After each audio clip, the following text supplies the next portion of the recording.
राधा स्वामी। आप लोगों को दो शब्द सुने हैं। मेरा ये टॉपिक आज का नहीं है, मैं तो जीने का राज बताऊंगा आज थोड़ा सा।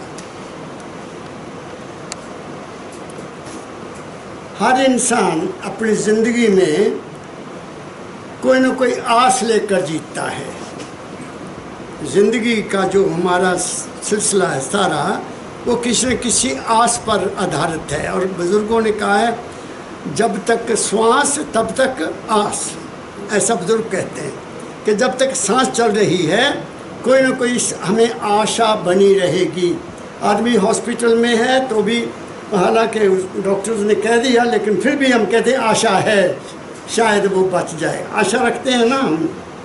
तो जैसी फिर ये भी कहा गया संतों, जैसी आशा वैसी बादशाह। जैसा तुम्हारा ख्याल होगा, जैसी तुम्हारी आशा होगी, उसके मुताबिक तुम्हारा ज़िंदगी बदलती जाएगी। आशा अच्छी है, जीवन अच्छा होगा। आशा बुरी है तो जीवन बुरा होगा।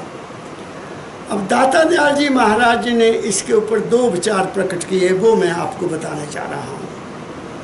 उन्होंने पहली बात तो ये कही कि अगर तुम्हें आस करनी ही है तो काहे की आस करोगे। जो पहली बात उन्होंने कही कि जो तुमने आशा करनी है किसी चीज़ की, तो आपको किस चीज़ की आशा करनी चाहिए। उन्होंने लिखा, आस कर गुरु की दया की, हो ना तू उदास कभी। ये कहा कि अगर तूने कोई आशा करनी है तो गुरु की दया की आशा करके, वो मेरे ऊपर दया करने वाले हैं, दया करते हैं और दया करते रहेंगे, ये आशा करो। आस कर गुरु की दया की, हो न तू उदास कभी। फिर कहा, जो हुआ उदास समझ ले, तू ना गुरु का दास कभी। ये भी कंडीशन लगा दी। अगर तू आशा करता है और बाद में उदास हो जाता है तो तुम्हें अपने गुरु पर विश्वास ही नहीं है, तो तुम फिर दुखी हो जाओगे। जो भी आशा करने, फिर क्या होगा इसका मतलब, जो कुछ भी हो रहा है उसके हुक्म से हो रहा है, तुम्हारा मन शांत रहेगा। अपने आप को माइनस कर लो, बच जाओ। अब जो आज मैं आपको शब्द सुना रहा हूँ वो और भी इससे ज़्यादा कीमती है जो मैं तुम्हें आज सुना रहा हूँ। दाता दयाल जी महाराज ने ही लिखा है। उनका शब्द क्या है कि तुम्हारी हर मनोकामना पूरी हो जाएगी। कैसे होगी वो भी उन्होंने लिखा। ये पढ़ो सवाल, आप पढ़ो। मनसा होगी, मनसा होगी तेरी पूरी, मनसा होगी तेरी पूरी, मन से कर ले गुरु का ध्यान। अब उन्होंने एक नुक्ता बता दिया यहाँ कि ऐ इंसान, तू जो भी आशा करता है वो पूरी हो जाएगी। तू क्या कर, तू मन से गुरु का ध्यान कर।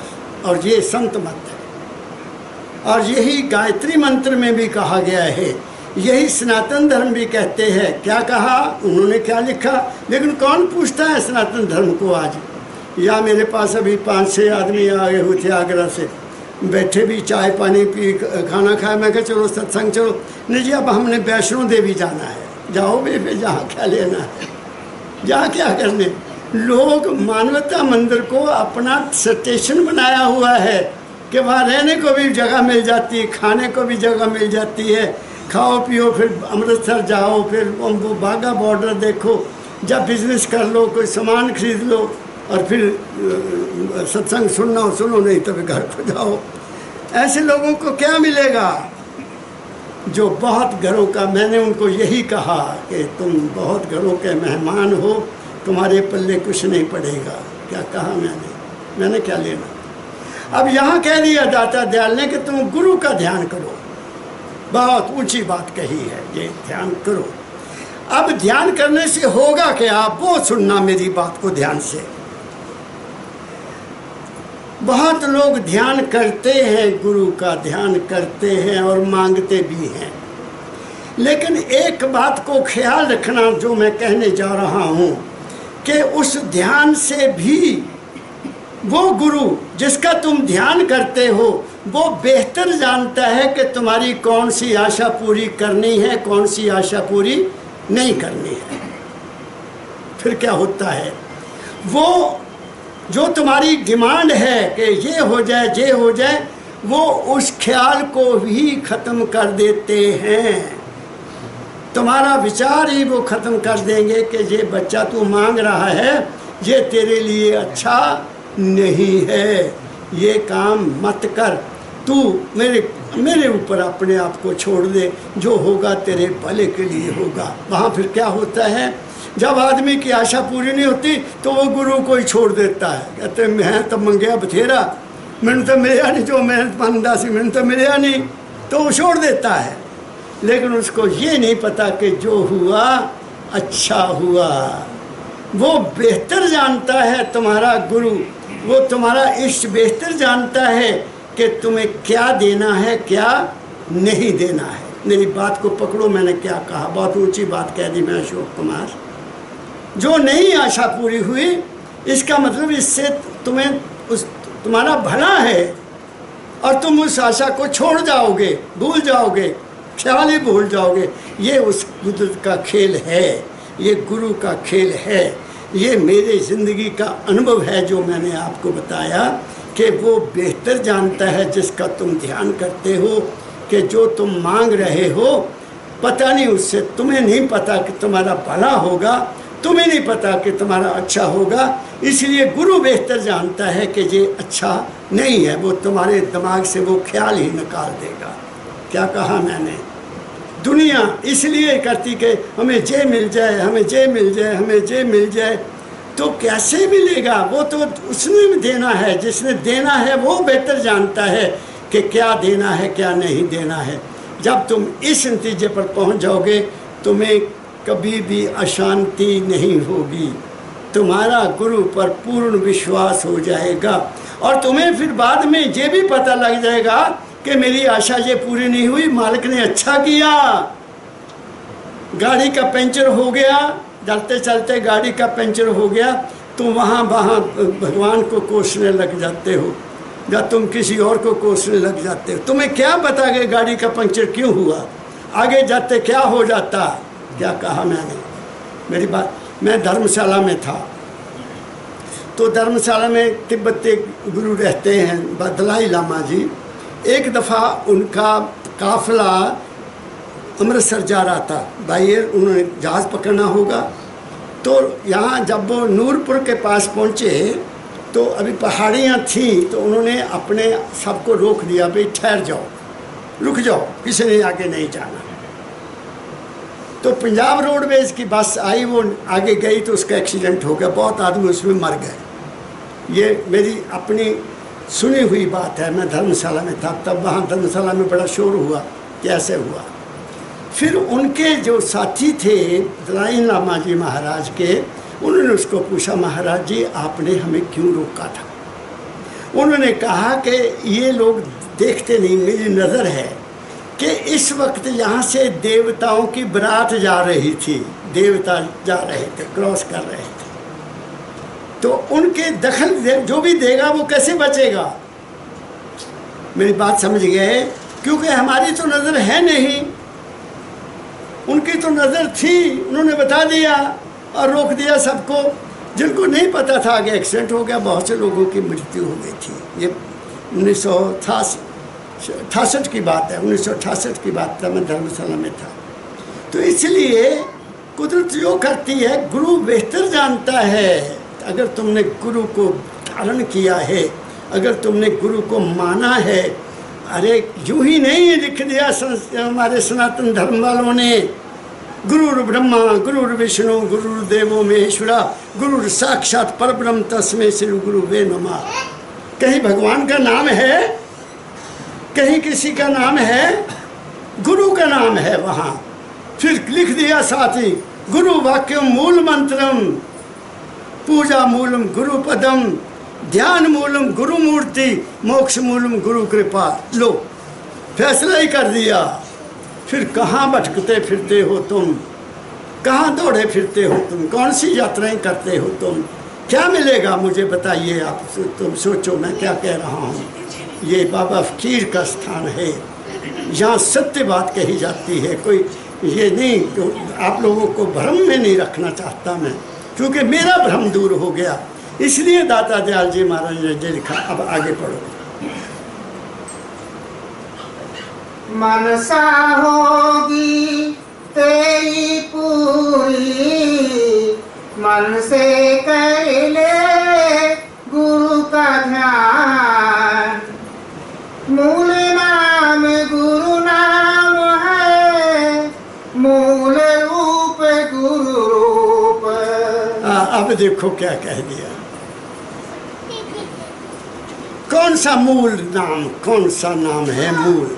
मूल कहते हैं जड़, जिसके ऊपर वृक्ष खड़ा होता है। तुम्हारा जीवन किस पर वृक्ष ठहरा हुआ है? गुरु के नाम पर। लेकिन दुनिया ने क्या गुरु के नाम को समझा? नहीं समझा।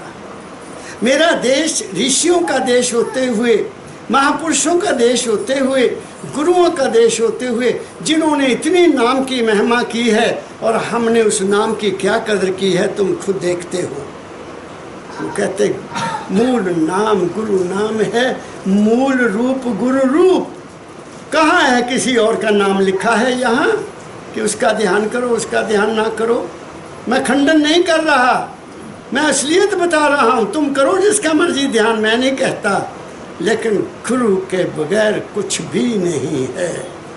गुरु है सबसे बड़ा, गुरु वाक्यम बड़ा है, गुरु का वाक ही नाम है। और इसलिए मेरे सतगुरु बाबा फकीर जी महाराज कहा करते थे, मैं कमरे में बंद करके नाम नहीं देता, मेरा सत्संग ही नाम दान है। जिसने समझना है समझ लो, जिसकी किस्मत में है ले ले, जिसकी किस्मत में नहीं ले ले। उन्होंने कोई कमी छोड़ी, लेकिन कौन सुनता है इन बातों को? कोई नहीं सुनता। आगे पढ़ो क्या कहते हैं। मूल नाम गुरु नाम है, मूल रूप गुरु रूप। मूल भजन गुरु शब्द का, गुरु निर्वाण के भूप। और गुरु ही निर्वाण करवाता है। निर्वाण क्या होता है? निर्वाण किसको कहते हैं? किसी चीज़ की आदत पड़ी हुई है ना, बाण कहते हैं इज्जत किसी आदत को। बाण तनु की पंजाबी का शब्द है कि बाण तनु बुरी बाण पै गई। बुजुर्ग कहा करते थे, अब तक तो ज़माना ही बदल गया।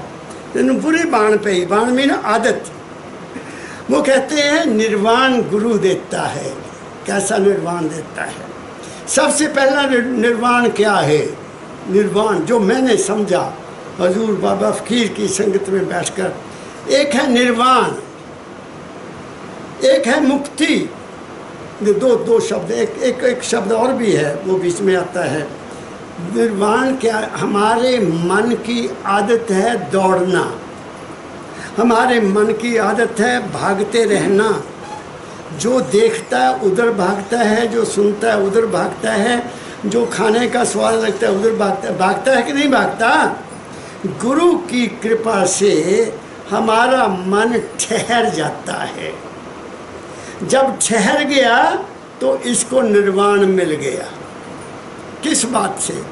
दौड़ने से। इसमें एकाग्रता आ गई, ये ठहर गया। कहाँ? यहाँ ठहर गया। गुरु ने कहा कि बच्चा तू इस नाम का सिमरन यहाँ किया कर, अपने दोनों आँखों के मध्य में यहाँ किया कर, शिव नेत्र के ऊपर ध्यान किया कर और नाम का सिमरन किया कर। तो क्या होगा? मन की दौड़ खत्म हो जाएगी, तुम ठहर जाओगे। इससे तुम्हें क्या मिलेगा? एक मानसिक शांति मिलेगी। जिसका मन दौड़ा ही हुआ है, कभी इधर कभी उधर, कभी उधर कभी उधर, उसको सपने भी बुरे आएंगे और उसकी दौड़ भी दौड़ रखी है, उसको शांति नहीं हो सकती। इसलिए यहाँ कहा गया कि क्या है? गुरु का शब्द ही भजन है। भजन मीन उसका अंदर सुनने की कोशिश करना और अंदर ही ध्यान करना और अंदर ही उस मन को कंट्रोल करने की कोशिश करना। तुम्हें एक मन से निर्वाण मिल जाएगा। एक बात। दूसरी बात और कह देता हूँ, हमें जन्म देने वाली कौन चीज़ है? हमारा जो जीवन है इस वक्त जो चल रहा है, हमारा जन्म दोबारा क्यों होगा, कैसे होगा, किस बात से हो सकता है या किस बात से नहीं हो सकता, यो बताने जा रहा हूँ। इसी बात को सामने रखते हुए हर इंसान, जैसे कि हजूर राय सालग्राम साहब जी महाराज ने लिखा है, उन्होंने लिखा है कि जब इंसान अपना शरीर छोड़ने लगता है तो उसके सामने अपने जीवन की सारी फिल्म चलती है, सारी ज़िंदगी उसके सामने आ जाती है कि तुमने ये किया, ये किया, ये किया, ये किया। इसमें बिल्कुल सत्य बात कह रहा हूँ, ये बिल्कुल ठीक लिखा हूँ, क्योंकि हिसाब यही होता है। पहले यहाँ हिसाब होता है अगला। जैसे तुमने किसी दुकान से सामान लेना शुरू किया हुआ है, ले रहे हो ना, उधार आ रहा है कि ये तनख्वाह तो बाद दे देंगे, ऐसे होता है ना। तो फिर महीने के बाद आप जाते हैं तो लाला जी कहेगा बाबूजी पहले पिछला हिसाब दो, फिर मैं अगला खाता तोड़ा खोलना, क्योंकि अशोक मैं ठीक कह रहा हूँ। तो ऐसे ही जो हमारा आखिरी समय आएगा तो उस वक्त जो भी दूत आते हैं वो कहते हैं पहले पिछला हिसाब दे भाई, क्या किया तूने, क्या किया। तो वो सारी फिल्म सामने आती है। तो उस वक्त जो हमारा मन जिस ख्याल में चला जाएगा उसी ख्याल के मुताबिक हमें दूसरा जन्म मिलेगा। अंत मता सो गता, ये कहा संतों ने। अंत में जो तुम्हारा ख्याल होगा उसके मुताबिक यहाँ तुम्हारी लगन लगी, वहीं तुम्हारा जन्म होगा। और अगर गुरु की दया से, अगर गुरु के वचन पर आप चले हुए हैं, आप एकाग्र चित्त रहते हैं, आपको मन को नियंत्रण करने का पता है, तो क्या होगा? उस वक्त आप मन में कोई ख्याल ही नहीं लेंगे, कोई ख्याल नहीं, केवल गुरु का ख्याल है, केवल गुरु के ज्ञान का ख्याल है कि मैं क्या हूँ, मैं प्रकाश रूप हूँ। मैं कौन हूँ? मैं शब्द रूप हूँ। तो फिर आप कहाँ जाओगे? प्रकाश में जाओगे या शब्द में जाओगे? तुम्हारा जन्म मरण होगा ही नहीं। क्या कहा मैंने? तो मन ने तुम्हारा जन्म देना है, तुम्हारे विचार ने तुम्हारे बांधना है तुमको। इसलिए जिसका जिंदगी में अनुभव नहीं हुआ कि मन को कैसे कंट्रोल करना है, मन को कहाँ ठहराना है, तो मरते समय वो कैसे कर सकता है? इसीलिए इसको कहते हैं अभ्यास करो, साधन करो, मन को कंट्रोल करो, जीते जी। जिसको निर्वाण जहाँ नहीं मिला आगे कहाँ मिलेगा? जिसको यहाँ कंट्रोल नहीं कर सका मन को, वो मरने के समय कैसे कर सकेगा? क्या कहा मैंने अबे कमार? ये है गुरु का शिष्य बोल रहा है। परमपिता परम दयाल फकीर जी महाराज की बाणी के मैं बोल रहा हूँ कि ऐ इंसान, तू तो बहुत ऊंची हस्ती रखता था, लेकिन तुझे किसने मारा? तेरी आशाओं ने तुम्हें बांध दिया, और मैंने उस आशा से छूटने का आपको तरीका बता दिया कि तुम कैसे छूटोगे। आस कर गुरु की दया की, हो ना तू उदास कभी, जो हुआ उदास समझ ले, तू ना गुरु का दास कभी। क्या कहा मैंने? इसलिए मैं कहता हूँ कि जो अपने आप को गुरु के जब हवाले करके चलोगे, अरे तुम कहीं की कहीं ऊपर पहुँच जाओगे। तुम्हारी दुनिया भी बनती जाएगी और तुम्हारा दिन भी बनता जाएगा। आगे चलो। गुरु की प्रीत हिये में धार, गुरु की प्रीत हिये में धार, मिलेगा तब सच्चा गुरु ज्ञान। क्या कहा यार? तू दूर बैठा है, मुझे तेरे को पता है मेरे कान कम काम करते हैं। मेरी तरफ मुंह करके बोला करो, फिर मुझे पता लग जाता है। गुरु का प्रीत हिये में धार, मिलेगा तब सच्चा गुरु ज्ञान। क्या कहते हैं? दिल में किसको ला? गुरु को अपने हृदय में ले आओ, फिर क्या मिलेगा? सच्चा ज्ञान मिलेगा। और फिर गुरु किसको मानना, ये भी सुन लो मेरी बात। अगर तुमने गुरु को इंसान माना तो फिर इंसान के गुण अवगुण आप में आएंगे। क्या कहा मैंने? अगर गुरु को तुमने इंसान माना, जैसे मेरे सदगुरु बाबा फकीर जी महाराज कहा करते थे कि अगर तुमने मुझे ये समझा ये फकीर चंद पंडित मस्तराम का बेटा है, 18 रेलवे मंडी जाने वाला है, तुम्हें कुछ नहीं मिलेगा। क्या कहा उन्होंने? तुम्हें कुछ नहीं मिलेगा।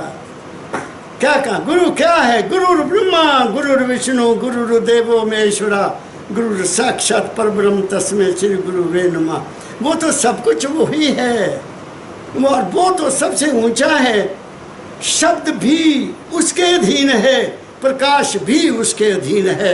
वो है गुरु हमारा, वो नहीं जो शरीर में बैठा है। और कबीर साहब ने तो बड़ी ऊंची आवाज में कहा है, मगर सुनता कौन है? और कबीर को मानने वाले नहीं सुनते। गुरु को मनुष्य जानते ते नर के ये अंधे हैं वो। दुखी हो संसार में आगे जम का फंड, गुरु किया है देखो सतगुरु चीना ना, कहे कबीरता दास को चिंता ब्रह्मा। वो तो शारीरिक रूप से भी, मानसिक रूप से भी, आध्यात्मिक रूप से भी दुखी रहेंगे। क्लियर कह दिया। अब किस गुरु को रखना है वो मैंने आपको बताया। गुरु ब्रह्मा है, गुरु विष्णु, वो भी मैं आगे बताऊंगा आपको वो क्या है, वो भी बता दूंगा। मेरे सतगुरु की दया बरस रही है, और वो क्या है उसको ही ये में बैठाना है। वो रूप नहीं है, वो प्रकाश है, वो ज्ञान है, वो अनुभव है, वो समझ है, वो विवेक है, जो तुम्हारे अंदर वो भर देता है और वो तुम्हारी जिंदगी को बनाता जाता है। क्या कहा मैंने? आगे चलो। तीरथ में है पत्थर पानी, व्रत में कठिन कलेश। अब वो क्या कहते हैं? दाता दयाल जी महाराज ने बड़े कठोर शब्दों में कहा है, तीर्थ में क्या है? तीर्थ में क्या है? पत्थर है, जब पानी है, और क्या है? और व्रत में क्या है? कष्ट क्लेश है। अभी औरतों ने व्रत रखा हुआ था, मेरी बहुओं ने भी रखा हुआ था। तड़के 4 बजे उठ गई है बेचारियाँ, नहा के वो कुछ खा के मैं की सरगी खान लगी हैं, खा लो भाई सरगी खा लो। वो 4 बज गए, कुछ नहीं खाया। वो मैं कह कुड़ियो चाह तो पी लो, चाह पी लो, कुछ नहीं होंदा, मैं जिम्मेदार है। बड़ी ने तो चाह पी ली, छोटी कहनी नहीं मैं तो डैडी चाह भी नहीं पीनी, मैं तो रोटी खानी रात को। मेरी क्या सारा दिन भुखे। अच्छा है वैसे, सेहत ठीक रहती है, पेट में रेस्ट मिल जाती है, अच्छी गल है। इस ख्याल से तो ठीक है, व्रत रखना चाहिए। मैं भी कभी रखता था, हर मंगलवार नहीं खाना कुछ भी, व्रत रख लेता था। बात समझ गए? लेकिन फिर उसमें देखा कि इससे कमज़ोर होता है शरीर। मैं पढ़ता था, कॉलेज में पढ़ता था, लिखना होता था, पढ़ना होता था, और मुकाबले करने होते थे, तो फिर मैंने छोड़ दिया। मैं कहा कुछ नहीं होता, इसलिए थोड़ा थोड़ा खा तेरे भले की कहूँ। तो कोई जरूरी पेट पर ना, सवेर तो व्रत रख दिया, रात में 8 परौंठे खा ले, वह की फायदा होया। इस बात समझ गया। मैंने छोड़ दिया, मैंने कहा कुछ नहीं, कोई व्रत नहीं रखने की लोड़ हैगी। अकल आ गई ना, गुरु के चरणों में बैठकर अकल आ गई। थोड़ा थोड़ा खा तेरे भले की कहूँ, थोड़ा खाओ, ज़्यादा ना खाओ, ज़्यादा खाने से नुकसान होता है। और परम दयाल जी महाराज ने जहाँ तक कह दिया कि जब रोटी बहुत स्वाद लगने लगे उसने छड़ दो खाने, लेकिन उसमें तो बंदा कहता बहुत स्वाद एक और दे दे, समझ गए ना, तो वो नुकसान करती है। तो क्या कहा? पढ़ो फिर पढ़ो। तीरथ में है पत्थर पानी, व्रत में कठिन कलेश। कष्ट क्लेश होता है, शरीर मांगता है कुछ खाने को, उसको चाहिए। और पत्थर वहाँ क्या है? जाओ जहाँ भी मर्जी जाओ, तुम्हें पत्थर की मूर्ति मिलेगी, जब पानी मिलेगा, है ना। बाकी तो ड्रामे बड़े बनाए हुए हैं आजकल। तो धर्म ने तो हमारे देश को लूट के खा लिया। धर्म ने हमारा जितना नुकसान हमारे समाज को किया है, वो धर्मों ने किया है। धर्मों ने हमें लड़ा दिया, धर्मों ने हमें लूट लिया, पैसे से भी लूटा, हमारी शांति भी लूटी, हमें छोड़ा ही किसी काम का नहीं है। धर्म है, इसमें शक की बात नहीं है, लेकिन हम तो धर्म के साथ ऐसे बढ़ गए हैं कि दूसरे को देखकर हम राजी नहीं हैं। और तो और क्या, राधा स्वामी वाले राधा स्वामियों को देख के खुश नहीं है। क्या कहा? वो मेरे मोहल्ले में एक लड़की रहती थी, वो शुरू में मेरे से, हमारे घर से बड़ा प्रेम था उसका। आ जाना ना, राधा स्वामी बात की बातें करनी धीरे धीरे थी। तो वो एक बैसाखी पर यहाँ भी आए अपने पति के साथ। उसके बाद उसने आने बंद कर दिया क्योंकि वो ब्यास की सत्संगन है। लो जी क्या बात है, क्या बात है। क्यों जी तुसी ब्यास नहीं जानते इसलिए थोड़े नहीं आना नहीं। ठीक है, ये दुनिया ये राधा स्वामी मत की हाल बता रहा हूँ। और सनातन धर्म तो है ही नहीं रहा, सनातन धर्म तो गायब हो गया मेरे देश से। क्या कहूँ मैं आपको, किसको कहूँ, कौन कौन सुनने वाला है। क्योंकि साधन बना लिया, धर्म को साधन बना लिया रोटी खाने का, और कुछ भी नहीं रहा। धर्म तो दात, क्या कहूँ मैं आपको। कबीर साहब ने बहुत बढ़िया लिखा है धर्म के बारे में। दया राख धर्म को पाले जग से रहे उदासी। धर्म वो जो ड्यूटी कुदरत ने तुम्हारे को लगाई है वो है धर्म तुम्हारा, बाकी बनाया गया है धर्म। किसी ऋषि ने नहीं लिखा कि ऐसा धर्म बनाओ, नियम बनाए उन्होंने जीने के रहने के लिए। किसी गुरु ने नहीं कहा कि तुम डेरे बना लो, नहीं कहा। जब बाबा सावन सिंह जी महाराज ने, बाबा ज्वाला सिंह जी महाराज तो कुटिया में रहते थे, छोटी सी कुटिया उन्होंने बनाई हुई थी, और रोटी भी नहीं खाते थे। एक बीबी आती थी गांव से, वो रोटियां उसके छप्पर के साथ बांध जाती थी, दाता बाबा सावन सिंह जी के छप्पर के साथ, वो उनकी जो एक झोंपड़ी थी। तो वो समाधि उठते थे, उनको रोटियों को लगाना, ब्यास में किनारे बैठ जाना, पानी में भिगो कर खा लेनी। उस वक्त पानी भी बड़ा अच्छा था, अब तो पानी भी गंदा हो गया। तो ऐसा उन्होंने अपना जीवन बताया। तो फिर दाता बाबा जी सावन सिंह जी आ गए, उन्होंने कहा महाराज पानी दूर से लाना पड़ता है आपके नहाने के लिए, पीने के लिए, तो जहाँ मैं कुआं बनवा दूँ। उन्होंने इनकार किया, नहीं सावन सिंह क्या जरूरत है, सावनिया क्या जरूरत है, पानी बढ़िया है। लेकिन उन्होंने बना दिया, कुआं भी खोद दिया। फिर उन्होंने वो सत्संग भी घर भी बना दिया। संत नहीं चाहते। मुझे याद है बाबा फकीर जी महाराज 1962 में जब सत्संग हो रहा था महात्मा मोहनलाल जी के घर में, तो सारे, उस वक्त तो कोई ट्रस्ट नहीं था, उस वक्त तो महाराज के प्रेमी थे, सज्जन थे बहुत, जो महाराज को दिली प्रेम करते थे। सरदार लाल सिंह था, उनका छोटा भाई अमरजीत सिंह था, बड़ा भाई डॉक्टर दर्शन सिंह था, एक मास्टर जी होते थे सिंहपुर से, वो मास्टर मोहनलाल, और मेरे प्यारे नारायण दास, ये सारे वहाँ सत्संग के बाद इकट्ठे हुए। मैं वही था। महाराज ऐसे नहीं, कोई स्थान होना चाहिए, नहीं तो आपकी शिक्षा खत्म हो जाएगी। तो महाराज ने कहा मैंने किसी से पैसा नहीं मांगना, मुझे क्या ज़रूरत है डेरा बनाने की, भाई जिसका जी चाहे आए, जिसका जी चाहे ना आए, मेरे पास पैसा नहीं है।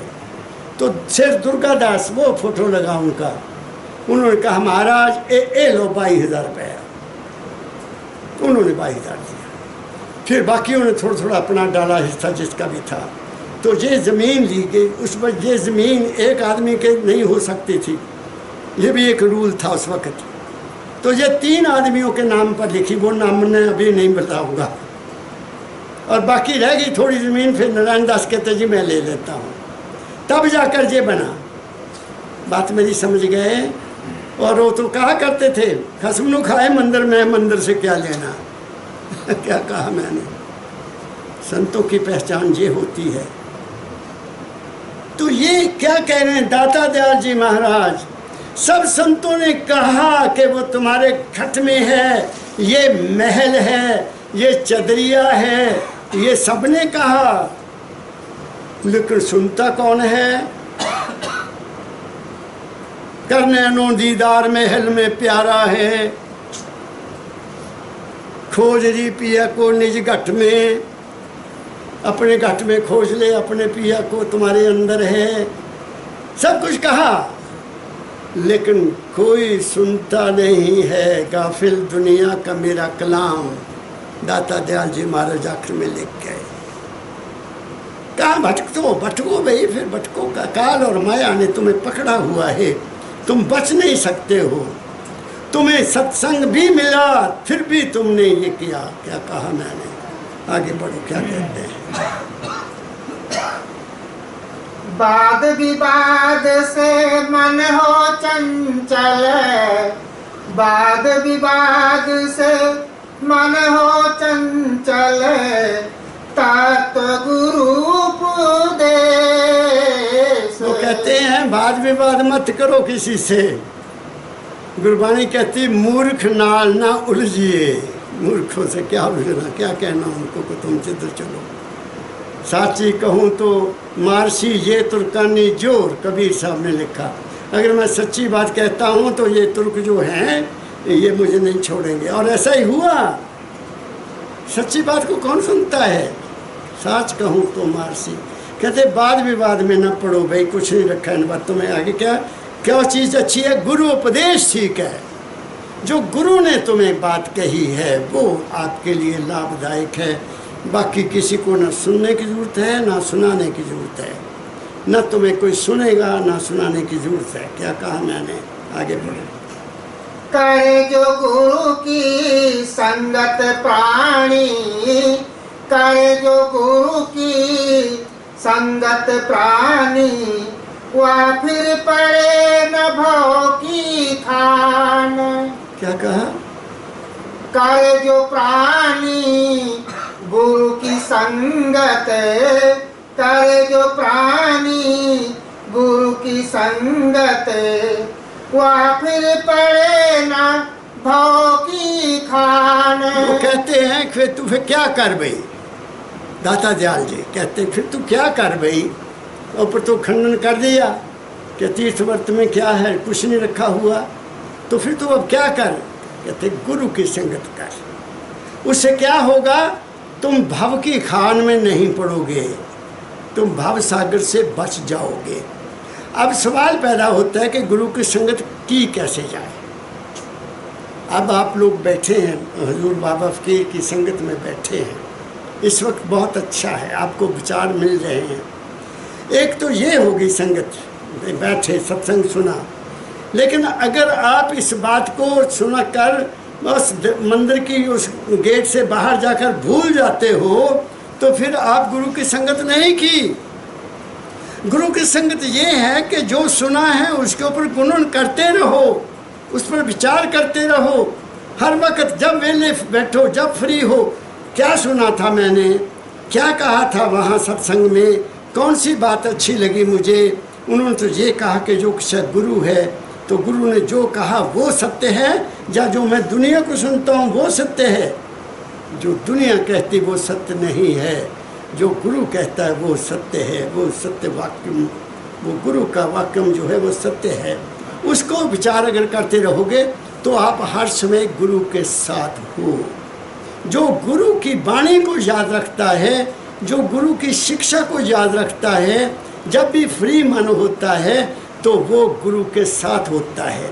जो यहाँ बैठा और बाद में सब कुछ भूल गया, फिर वो गुरु की संगत में नहीं रहता, फिर तो अपने मन की संगत में चला जाता है। वो मन की उतेर जुड़ में लग जाता है, कभी ये सोचता है, कभी वो सोचता है, कभी वो सोचता है, और दुनिया के उसी भवजाल में फिर फंस जाता है।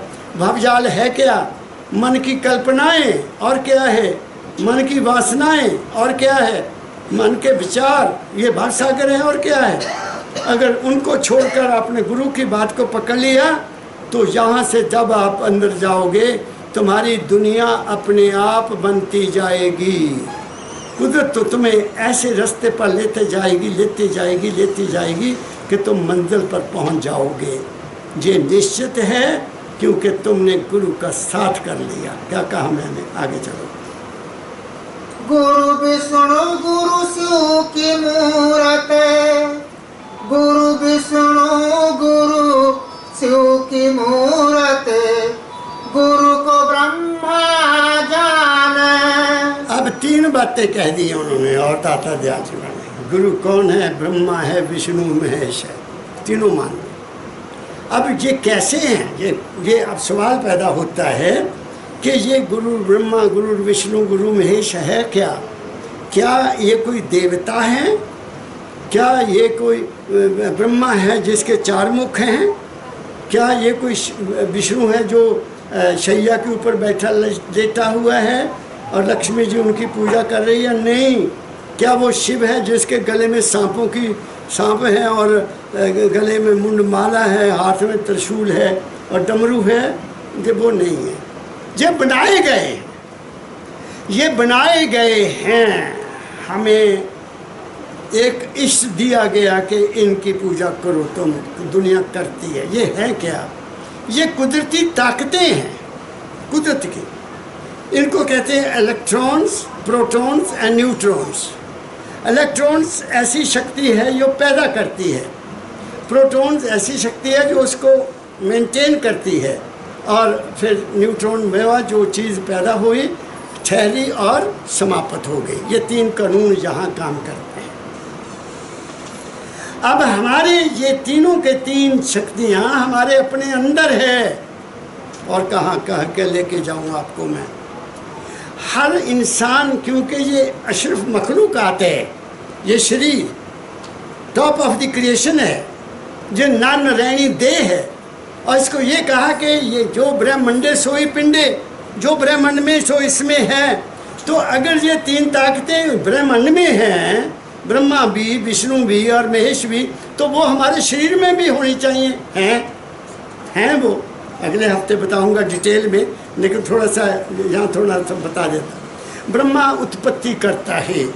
क्या तुम्हारे शरीर के अंदर उत्पत्ति करने वाली ताकत नहीं है? है, तुम्हारे अंदर है वो ताकत जो बच्चे पैदा करती है। कोई देवी देवता नहीं आके करता है। क्या कहा मैंने? और तुम्हारे अंदर ही वो शक्ति है ब्रह्मा जो ख्याल पैदा करता है तुम्हारे अंदर, वो भी सूक्ष्म रूप में तुम्हारे अंदर है। तुम्हारे अंदर ही वो ब्रह्मा है जो तुम्हें सात्विक बनाता है या तामसिक बनाता है या राजसिक बनाता है, जो भी तुम्हारे अपने अंदर है। और इससे ज़्यादा क्या कहूँ, ब्रह्मा तुम्हारे अंदर है, विष्णु तुम्हारे अंदर है। हजूर बाबा फकीर जी महाराज ने बनाया, विष्णु हमारे पेट में रहता है, यहाँ नाभि में रहता है। क्यों? हमारे सारे शरीर की पालन पोषण कौन करता है? पेट। और तो नहीं कोई करता, यही करता है ना। एक बार कहते हैं, एक बार क्या हुआ कि 5 ज्ञान इंद्रियों ने और 5 कर्म इंद्रियों ने एक मीटिंग की। मैं आपको रोचक बात बताने लगा। मीटिंग की कि देखो, हाथ कहते हम मर गए कमाई करते, हम कमाते हैं, और पैर कहते हैं हम दौड़े रहते हैं, और ये है मुंह कहता मैं खा लेता हूँ, मेरे पल्ले कुछ नहीं रहता, और ये तो अंदर चला जाता है। तो सारा पेट ही सब कुछ संभाले बैठा है। तो चलो हम स्ट्राइक कर देते हैं, हम नहीं हड़ताल कर देने, हमने काम ही नहीं करना। बैठ गए, है ना, दासी बैठ गए। कर्म इंद्रिय के नहीं हस भी नहीं काम करना, ज्ञान इंद्रिय के नहीं हस भी नहीं काम करना। हुण पेट में कुछ मिले ही नहीं खाण नूं, तो क्या होना सी फिर? जल्द भुख लगी होंगी बंदे नूं दिल करदा काम करने नूं, नहीं करदा ना। पानी ना पीवे तद भी बुरा हाल, रोटी ना खा तद भी बुरा हाल। एक दिन निकल गया, दूजा भी निकल गया, तो फिर हथ भी सोचते यार ताकत ही खत्म हो गई, हाथ ही नहीं उठता, की करिए। मूँह कहता मेरे तो बोल ही नहीं हुंदा, हुण मैं किद्दां बोलां भाई। पैर कहते मैं भी नहीं तुर सकता, भी मैं की करा। कहते असीं बहुत गलती की है, यही तो साडा रक्षक है, असीं इहदे खिलाफ चले गए तो भुखा ही मरना, होर की करना। बात समझ रहे मेरी? मैं रोचक बात कही। सारिਆਂ ने मत्था टेकिया होए पेट नूं, कहते नहीं कोई असीं तुहाडे नाल कोई लड़ाई नहीं करनी, साडा साथ दिओ, असीं काम करांगे, असीं काम करांगे, तुसीं अपना काम करो, असीं आप काम करांगे। तो शरीर क्या है? शरीर अयोध्या नगरी है। मुझे नहीं पता और कोई अयोध्या नगरी होगी। यहाँ कोई युद्ध नहीं होता, इस शरीर में कोई युद्ध नहीं होता। हर शरीर का अंग अपना अपना काम करके हमें चलने के काबिल बना रहा है, हमें बोलने के काबिल बना रहा है, हमें इस नाम का सिमरन करने के काबिल बना रहा है, गुरु की संगत में जाने के काबिल बना रहा है कि नहीं बना रहा? यही अयोध्या है। इसी में तुम्हारा राम रहता है और इसी में तुम्हारी सीता रहती है। लेकिन जब रजोगुणी ताकत ज़्यादा हो जाती है तो फिर सीता मन के काबू हो जाती है, जो रावण है। क्या कहा मैंने और क्या कहूँ मैं। इसलिए क्या कहा दाता दयाल जी महाराज क्या कहते हैं, पढ़ो यही लाइन।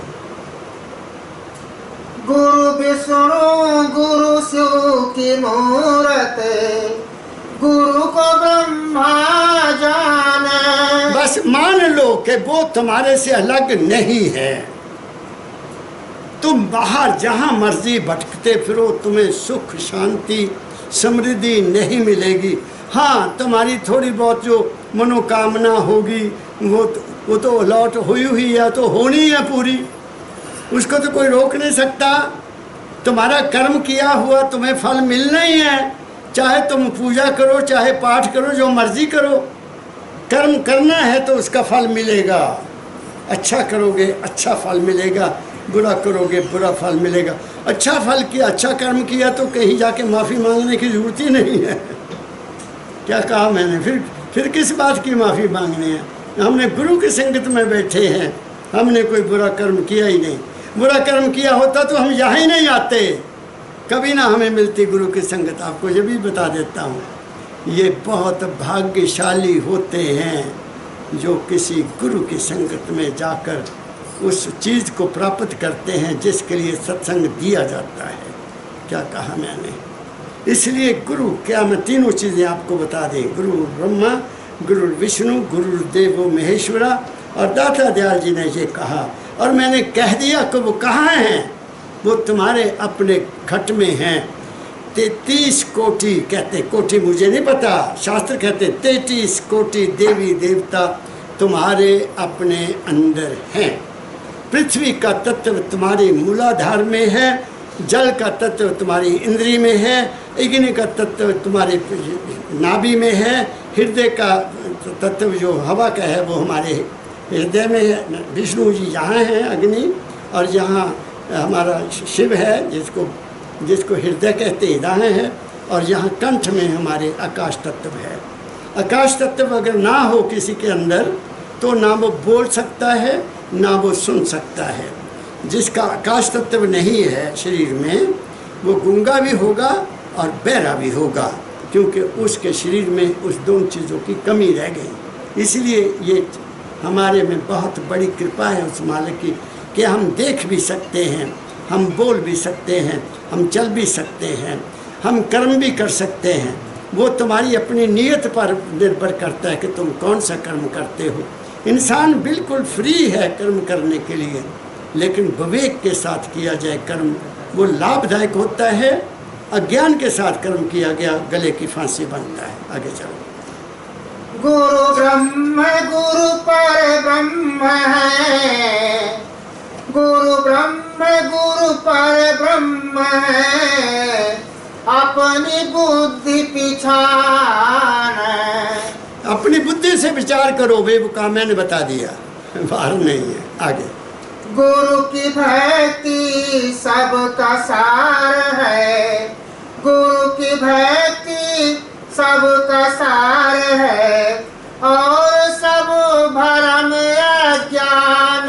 वो कहते हैं अब सबसे बढ़िया चीज क्या है, पूजा, तीर्थ व्रत, दान पुण्य, या कोई और ऐसा आडंबर कर्मकांड नहीं, कुछ भी नहीं। गुरु की भक्ति सबसे उत्तम है। और गुरु की भक्ति ये नहीं है कि तुमने कपड़े दे दिए, पैसे दे दिए, जा और उनकी से मानसिक शारीरिक सेवा की। परमदयाल जी महाराज ने तो ओपनली कहा कि मैंने दाता दयाल जी महाराज की शारीरिक रूप से बहुत सेवा की, क्योंकि मुझे ज्ञान नहीं था। ऐसा कहा उन्होंने। मैं अज्ञानी था तो उनके लिए सोने का ताज लेकर गया, चांदी का हुक्का लेकर गया, जरीदार कपड़े बनाए, सिंहासन बनाया। और मुझे उन्होंने क्या कहा 1921 में, चेत चेत चेत चेत मेरे भाई, राह से कुरा गया भूला बरमाना। ऐसा उन्होंने कहा। मैं तो इतनी सेवा करने गया, उन्होंने कहा था तू भुलिया फिरदा। इन्हें चीज़ों से तेन कुछ नहीं मिलना। गुरु की भक्ति क्या है? दाता मेरे बता गए परम दयाल जी महाराज, जाके गुरु के पास बैठो और वचन उनके सुनो, जो सुनो उनको विचारो, जो विचारो ये गुनो। ये पहली बात। दूसरी फिर कहा दर्शन करे, वचन पुण्य सुने, सुन सुन कर नित मन में कुने, गुन गुन कड ले तिस सार, कड सार तिस करे आहार, कर आहार पुष्ट हुआ भाई, जग भव भय सब गए गवाई। ये है गुरु भक्ति। जहाँ गुरु के सत्संग में जाना, उनके वचन को सुनना, पूरी तरह से ध्यान से सुनना और फिर उनको अपने हृदय में उतारना, उस पर मनन करना, उस पर चलना, अपने जीवन में उतारना और उतार कर फिर निर्भय हो जाना, क्योंकि पूरा ज्ञान हो गया कि असलियत ये नहीं, असलियत ये है, जो कुछ है मेरे अपने अंदर है, बाहर कुछ भी नहीं है। तो जो ये समझ लेगा कि मेरे अंदर है तो वो ताकतवर हो जाएगा ना, वो निर्भय हो जाता है, निर्वैर हो जाता है, निडर हो जाता है। उसको न किसी को भय देता है, ना वो भय किसी से लेता है, क्योंकि वो निर्मल हो जाता है। इसलिए गुरु भक्ति सबसे ऊंची है, ये दाता दयाल जी महाराज ने लिखा। बाकी दुनिया कैसे गुरु भक्ति करती मुझे नहीं पता, जो मैंने की दाता के दरबार में बैठकर मैंने वो आपको बता दी। आगे करो। भटक भटक करे भटका जग में, भटक भटक करे भटका जग में, भटका बारंबार। और संसार में इंसान कहते भटक रहा है, बार बार भटक रहा है, बार बार जन्म लेता है और भटक रहा है, और भटका बारंबार, वही भटक रहा है। जब गुरु मिला तो क्या कमाना हो, जब गुरु मिल गया फिर काहे की तीर्थ यात्रा, फिर काहे का जे पूजा पाठ, किसकी पूजा और किसका पाठ। दाता दयाल जी का एक शब्द है बहुत प्यारा, मुझे अब याद नहीं आएगा। वो कहते मैं अब किसकी पूजा करूं, किसकी मैं पूजा करूं, वो तो मिल गया जो बिछड़ा था। उस आपको अशोक ने सुनाया था ना एक बार शब्द, जो बिछड़े हैं प्यारे से भटकते दर बदर फिरते, हमारा यार है हम में हमको इंतजारी क्या। ये कबीर साहब ने कहा है। सिर्फ वो भटके हुए हैं जिन्होंने उसको अलग समझा, जो दुविधा में है, जो दुई में है कि वो अलग है, मेरे से अलग है। इसके दुई को दूर कर मन से, ये भी कह दिया कबीर साहब ने। वो दूर नहीं है, तुम्हें दूर बने बैठे हो। क्या कहा, इसलिए पढ़ो यही लाइन भक्ति। भटक भटक कर भटका जग में, भटका बारंबार। वो भटकेंगे जिनको ज्ञान नहीं, जिनको गुरु की बात समझ नहीं आई। और मैं दूसरे शब्दों में कहूँगा, काल ने उनको अपना बंदी बनाया हुआ है, उनकी वासना ने उनको अपना बंदी बनाया हुआ है, उनकी मन की माया ने उनको जकड़ा हुआ है। वो आ ही नहीं सकते दरबार में, गुरु के दरबार में उनको आने की ताकत ही नहीं है, उनके पाँव नहीं चलेंगे इधर को आने के लिए, क्योंकि वो काल और माया के अधीन हैं और उनका अभी समय नहीं आया। इसलिए दाता दयाल ने लिख दिया कि भटक रहा है इंसान, बारंबार भटक रहा है। आगे, जाके मन में अटक समाना, जाके मन में अटक समाना, जाए न भव के पार। और जो अटक गया कहीं पे वही जाना है, उधर ही जाना है, उधर ही जाना, उधर जाना, वो भवसागर को कैसे पार करेगा। भवसागर में तो गुरु का, हम छोटे छोटे होते थे, मुझे याद आ रहा है, कभी कभी मैं सोचता चल जाता हूँ, बैग चल जाता हूँ, तो गांव में गुरुपुरब मनाया जाता था। गुरुपुरब जानते हैं ना, गुरुओं के गुरुपुरब में, तो वहाँ गाना गाया करते थे, आओ सिंगो पार नंगिना जिना गुरु शब्द जहाज बनाया। आज वो शब्द जहाज बनाया। असी सोचते होंगे सी भी जहाज उच्चा चल जाता होना, वो तो चल जाते होने। अब पता लगा कि नहीं, गुरु की बाणी, बाणी गुरु, गुरु है बाणी विच बाणी अमृत सारे। गुरु की वाणी जहाज है। जिसने उस वाणी को पकड़ लिया वो उसको कभी भटकने नहीं देगी। गुरु की बात इंसान को भटकने नहीं देती है और वो फिर भवसागर में नहीं जाता। वो ख्याल आता है, ऐसी बात नहीं है, लेकिन एकदम गुरु की याद आ जाती है, ये दिस इज रॉन्ग, ये गलत है, ये ऐसा नहीं है, हो ही नहीं सकता। जब गुरु पास है तो फिर दूसरा ख्याल आएगा नहीं। तुम्हें अंदर से जगा देता है वो, करके देख लो। तुम अपना आप करके देख लो। अगर आपको गुरु से प्यार है, पूरा प्यार है, और तुमने गुरु की वाणी को समझ लिया और तुम बैठ गए, तुम्हारा मन छलांगे लगा लेता है, दौड़ता है। तुम्हें एकदम याद आया कि ये कुछ भी नहीं है, दाता ने बोला था ये ख्याल नहीं, इनके पीछे नहीं जाना, गुरु का ध्यान कर प्यारे, बिना इसके नहीं छूटना। तो तुम एकदम गुरु याद आ जाएगा, तुम एकदम चेतवान हो जाओगे। फिर काटोगे उन ख्यालों को, फिर वो ख्याल आएंगे, फिर काटोगे, फिर उनको ख्याल फिर काटोगे। इसको कहते हैं घटकी कबड्डी, गुरु महाराज ने लिखा है। इसको घटकी कबड्डी कहते हैं। अपने मन में, मन के साथ कबड्डी खेलना। सुरत खेलती है उसके साथ, अपने अंदर से सुरत बोलती है ये ख्याल ठीक नहीं है, मोड़ के लाएगी इस मन को अंदर, और वो मन आखिरी हार जाता है, क्योंकि ताकत सुरत की है। सुरत के बगैर मन की ताकत कुछ भी नहीं है, मन कुछ नहीं कर सकता।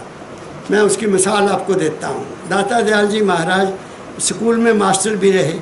दाता दयाल जी महाराज, वो शहर का नाम मुझे भूल गया। तो दाता दयाल जी महाराज जा रहे थे, पगडंडियाँ होती थी, सड़कें कहाँ होती थी, तो ऊपर से पत्थर गिरा हुआ सड़क के पगडंडी पर। तो 4-5 बच्चे बेचारे खड़े हैं, कैसे जाएं? वो बड़ा जोर लगाएं, वो पत्थर कहाँ हिले? दाता दयाल जी कहते हो बच्चों क्या हुआ? मास्टर जी ये पत्थर गिर गया, आप स्कूल जाना, लेट हो जाएंगे हम। अच्छा कोई बात नहीं, आप बसते रखो, मैं 1 2 3 कहूँगा, तुमने जोर लगाना। उन बच्चों ने हाथ लगा दिया पत्थर को। पहले मन से करते थे ना, मन से करते। जब मैं बोलूँगा 1 2 3 तो जोर लगा देना और पत्थर जाएगा। जब उन्होंने ऐसा कहा तो क्या होता फिर? जब 1 2 3 कहा जाता है, 1 2 3 तो मन में सुरत आ जाती है, होश, पूरी ताकत, और धक्का लगाया, पत्थर गया। बात समझ गए ना? तुम्हारा मन अपनी ताकत बिल्कुल नहीं रखता, इसकी ताकत है ही नहीं, इसकी ताकत सुरत में है। जब तक तुम्हारी सुरत यहाँ मन के साथ नहीं आएगी, रूप नहीं बनेगा। जब तक सुरत यहाँ तुम्हारे साथ मन में नहीं आएगी, तुम सिमरन नहीं कर सकोगे। इसलिए सुरत को मन के साथ लगाओ, वो साथी है तुम्हारी, वो है ताकत, वो है हस्ती। मन की हस्ती नहीं है, शरीर की भी हस्ती नहीं। शरीर में तो जीवन है, शरीर में जीवन है, हस्ती नहीं है। हस्ती और है, जीवन और है। तो जीवन हस्ती के साथ चलता है। मेरा हाथ हिल रहा है ना, हस्ती के साथ हिल रहा है, हस्ती है अंदर। वो मैं बोल रहा हूँ, हस्ती के साथ बोल रहा हूँ। जब हस्ती चल जाएगी, बोलना बंद, हाथ भी गिर जाएगा। क्या कहा अशोक मैंने? बात समझ गया ना? तो जो हस्ती है वो मैं हूँ, मैं मन नहीं हूँ, मैं शरीर नहीं हूँ, मैं आत्मा भी नहीं हूँ, मैं हस्ती हूँ। और हस्ती माल के कुल की अंश है, मैं उसकी अंश हूँ। क्या कहा मैंने? जब तुम्हें ये पता लग जाएगा कि मैं उसकी अंश हूँ, तुम्हें ये रेवड़ियाँ नहीं फिर चपोगे, फिर ये कुछ भी नजर नहीं आता, ये है ही कुछ नहीं, ये दिखावा है, झूठ है, सब कुछ झूठ है। जब तुम्हें अपने रूप का ज्ञान हो जाएगा तो तुम इस दुनिया के बखेड़ों से बहुत दूर चले जाते हो। क्या कहा मैंने? इसलिए क्या इम्पोर्टेंट है? गुरु भक्ति इम्पोर्टेंट है। गुरु का वचन सुन प्यारे, ये क्या कहा? मैं कहा दी ना, गुरु वाक्यम मूल मंत्रम, वो है मंत्र पूरा जो तुम्हें बताया। ध्यान मूलम गुरु मूर्ति, किसी और मूर्ति का ध्यान नहीं। पूजा मूलम गुरु पदम, गुरु के चरण ही पूजा के काबिल है। और वो चरण क्या है? तुम्हारे अंदर अपने प्रकाश है, वो है चरण। बाहर के उस रूप का तो सम्मान है, उनकी कृपा है, उनका मैं कृतज्ञ हूँ। मैं उनका बहुत बड़ा ऋणी हूँ और वो ऋण मैं उतार रहा हूँ जिन्होंने ये कृपा करके मुझे आपकी सेवा में बिठाया है। मैं कोई आपके ऊपर एहसान नहीं कर रहा, मेरा आप पर कोई एहसान नहीं है। मैं केवल अपने सतगुरु की वाणी तुम्हारे तक पहुंचा रहा हूं और ये मैं ऋण उतार रहा हूं। अगर आपको कुछ पता लग जाए तो मैं समझूंगा मैंने गुरु की ड्यूटी पूरी कर दी। क्या कहा मैंने? आगे पढ़ो।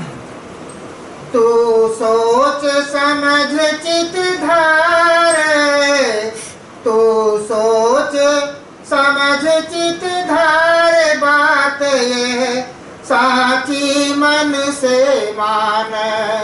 क्या कहते? सोच समझ ले भाई, तू बात को समझ ले और बात को मन में बैठा ले, तब तुम्हारा कल्याण है, नहीं तो नहीं। आगे।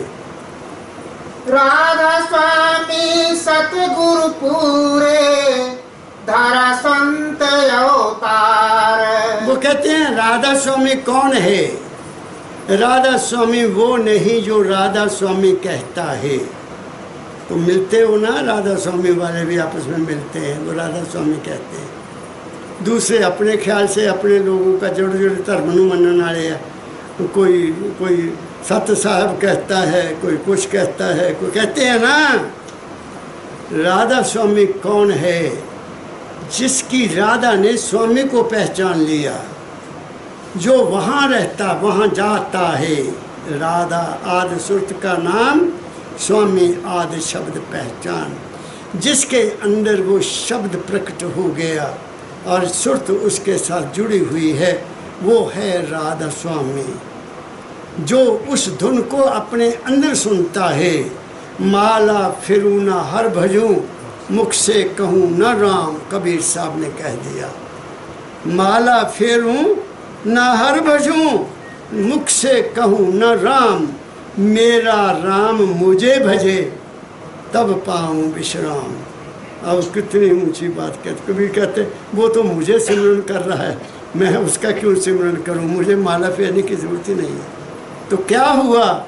जिसको तुम पुकारते हो वो तुम्हें ही पुकारने लग जाता है।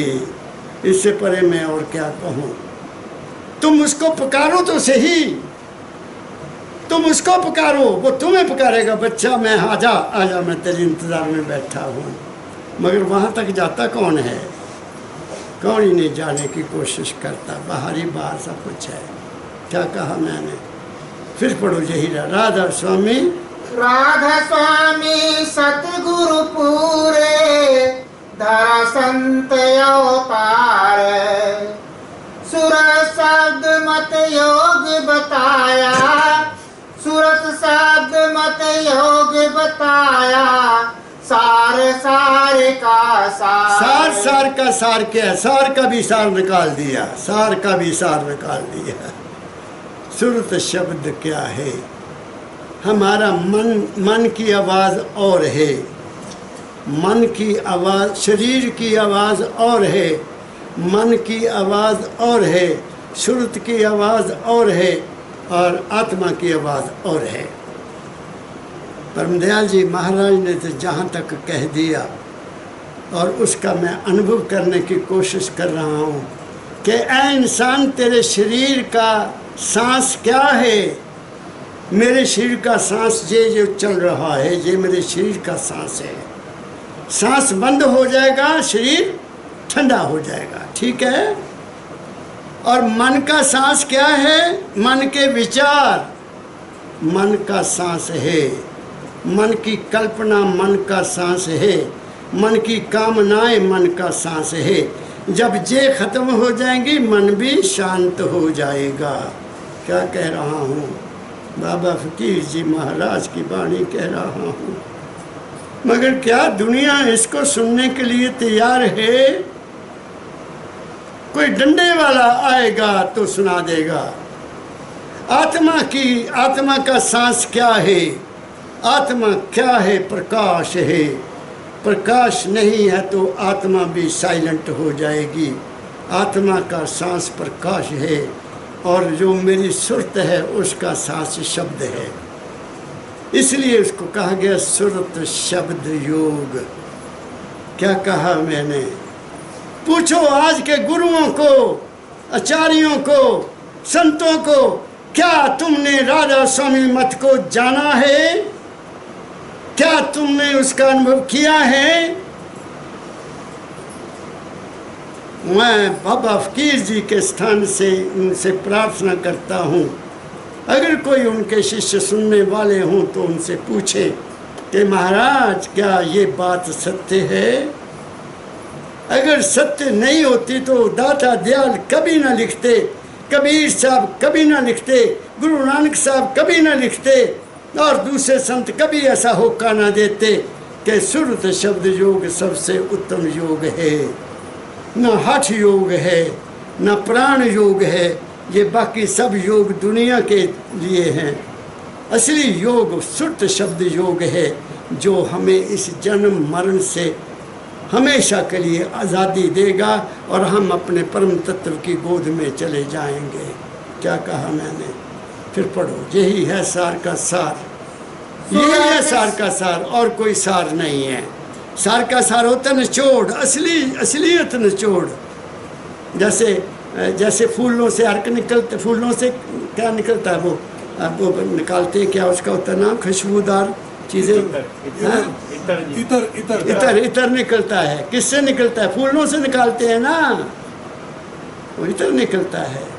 तो ये इतर है किसका? शरीर का? किसका? मन का नहीं, आत्मा का नहीं, ये सुरत का इतर है और वो है शब्द। वो कहाँ है? तुम्हारे घट में है, घट में है, घट में है। घट में कोई नहीं उतरता, सब मन के पीछे लगे हुए हैं, अपनी आँखों के पीछे लगे हुए हैं, अपने कान के पीछे लगे हुए हैं और दुनिया के पीछे लगे हुए हैं, भटके हुए हैं। तो फिर कहाँ जाएंगे? भटक भटक जीवन बर्बाद हो जाता है। आओ, मैंने आपके चरणों में दाता दयाल जी महाराज की वाणी का पाठ करवाया है और दाता दयाल जी को बाबा सावन सिंह जी महाराज ने फरमाया कि शिवरतलाल तू राधा स्वामी मत का वेद व्यास है, जिन्होंने 4,500 किताब लिख दी और किसी धर्म का उन्होंने खंडन नहीं किया। मैं भी किसी धर्म का, सब में अच्छाई है, लेकिन उस अच्छाई को ढूंढता कौन है? ढूंढता कोई नहीं है। जो कुछ कहा गया है वहाँ उसके पीछे कोई नहीं चलता। बस बन गए, तिलक लगा लिया, तो क्या कहते हैं, खून का टिक्का लगा लिया कि हम ये हैं, हम ये हैं, हम ये हैं। किसी ने यूँ लगा लिया, किसी ने यूँ लगा लिया, किसी ने कोई कपड़े पहन लिए, किसी ने कोई स्वांग बना लिया। बस बाहर मुखी सुखी हैं और दुनिया को लूट कर खा रहे हैं। जो अपनी हक हलाल की कमाई नहीं खाता वो कभी उसको प्राप्त नहीं कर सकता। अगर कर सकता होता तो गुरु नानक साहब जी महाराज ने फरमाया है एक शब्द में, काल खाए, काल मेहनत करके खाए, काल खाए कुछ हथों दे, नानक नाम पछाणे से।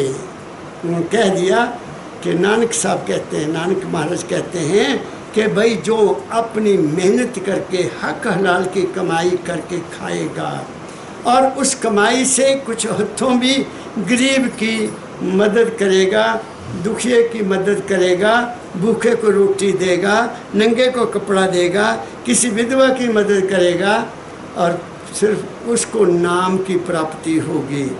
जिनकी कमाई ठीक नहीं है, धोखा है, फ्रेब है, वो इस चीज़ के अधिकारी नहीं है। और मैं यूँ कहूँगा कि वो ऐसे सत्संग में आएंगे भी नहीं, डर जाएंगे, वो सच्चाई से डरते हुए भाग जाएंगे। तो मैंने बहुत कुछ कह दिया आप लोगों को। समझो तुम आते हो, भाग्यशाली हो, जो कुछ है तुम्हारे अपने अंदर है। बस आँख बंद कर देखो, कान बंद कर सुनो और मुंह बंद कर आवाज़ को, अंदर की आवाज़ को सुनो। आप बोलने की ज़रूरत ही नहीं है, कुछ भी कहने की ज़रूरत नहीं है। राधा स्वामी करते रहो, राम राम करते रहो, हरे हरे करते रहो, हरे कृष्णा हरे रामा गाते रहो, थोड़े पल्ले कुछ नहीं पैना, पल्ले अंदर ही पैगा जो कुछ पैगा। तो मैंने कहा बहुत कुछ, सुखी रहो, सच्चे दिल से चाहता हूँ आप लोग चाहे थोड़े हो, मैं बड़ा खुश हूँ, तुम भाग्यशाली हो, मालिक आपको तंदुरुस्ती दे, तुम्हारे घरों में शांति हो, हक हलाल की कमाई खाओ, सुखी रहोगे। मेरा बहुत बहुत प्यार भरा राधा स्वामी, राधा स्वामी, राधा स्वामी।